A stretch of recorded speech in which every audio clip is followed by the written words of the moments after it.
میں جب capital talk پر طاہر اشرفی کو بلا کر ہم پر نعوذ نبوت کا الزام لگایا تھا تو اس وقت ہمارے بڑے بڑے دوستوں نے سمجھا تھا کہ اب یہ قتل کر دیے جائیں گے. جب افغانستان کا بیک گراؤنڈ مجاہد کا اور پھر پاکستان کا جوڈیشل پولیٹیکل اکنامک سسٹم کو اس طرح دیکھا اور پاکستان کے علماء سے اس طرح ملاقات کی تو ظاہر ہے کہ جب 9/11 کے بعد پاکستان کے خلاف جنگ شروع ہوئی تو ہمیں فوراً نظر آ گیا کہ یہ وہ ایلیمنٹس کے جو اس وقت تکفیری اور خارجی بیج رکھتے تھے اب انہوں نے پاکستان کے خلاف ہتھیار اٹھائے. افغانستان کے مجاہدین کو ہم سب کو جانتے ہیں. ظاہر ہے کون ہے جس کو نہیں جانتے. ہم عبداللہ کے گروپ کو بھی جانتے تھے, ہم شاہ مسعود کے گروپ کو بھی جانتے تھے, اور ہمیں پتا تھا کہ وہ لوگ خارجی نہیں ہیں. ان کے ہمارے ساتھ اختلاف ہو سکتے ہیں مگر وہ کبھی بھی سوسائڈ بامرز اور خارجی اور تکفیری یہ گروپس کو نہیں تیار کریں گے. تو یہ گروپ کہاں سے نکلا ہے بیچ میں؟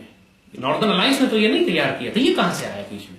ان کا پھر وہ تعلق کیونکہ پاکستان آئیڈیالوجی کے ساتھ تعلق تھا تو وہ کانگریسی مولویوں کا وہ بیک گراؤنڈ کہ جنہوں نے قائد اعظم کو کافر اعظم کہا, پاکستان کی مخالفت کی. پھر آپ کو اس کے تانے بانے دیوبند موومنٹ سے ملتے ہیں جا کے جن کو علامہ اقبال نے کہا تھا. دیکھیے میرے الفاظ نہیں ہیں, بہت سخت الفاظ, علامہ اقبال کے الفاظ ہیں دیوبند موومنٹ کے بارے میں کہ ان میں اور قادیانیوں میں کوئی فرق نہیں. لکھا بھی ڈاکومنٹ میرے الفاظ تو نہیں ہے.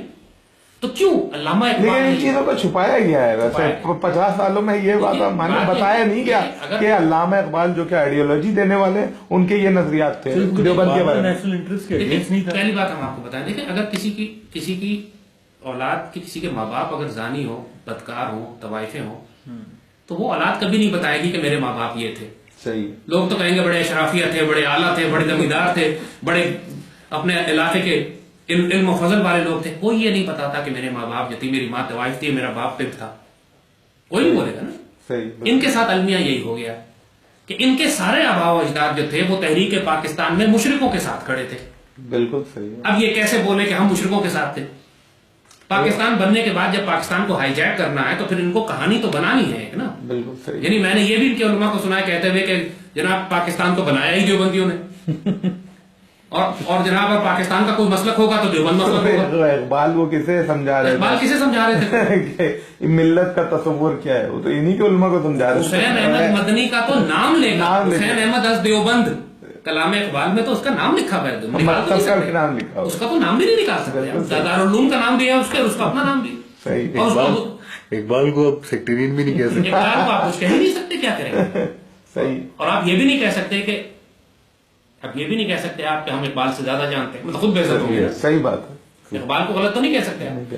تو یہ اتنا بڑا اوپن اینڈ شٹ کیس ہے ان کے خلاف کہ لیکن 60 سال میں جیسے آپ نے کہا کہ انہوں نے اس کو چھپایا, اپنے ماں باپ کی بدکاری چھپائی, بس اتنی سی بات ہے.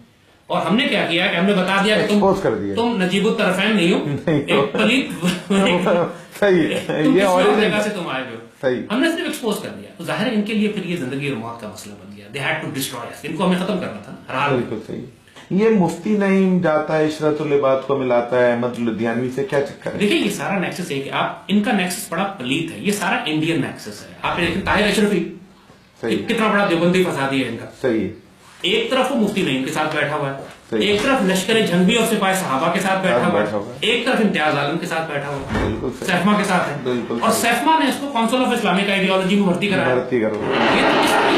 یہ کون سا مولوی ہے کہ جو ایک طرف سیفما سے جڑا ہوا ہے اور ایک طرف سپاہی صحابہ سے جڑا ہوا ہے, لشکر جھنگوی سے جڑا ہوا ہے؟ بالکل صحیح. یہ لنک نظر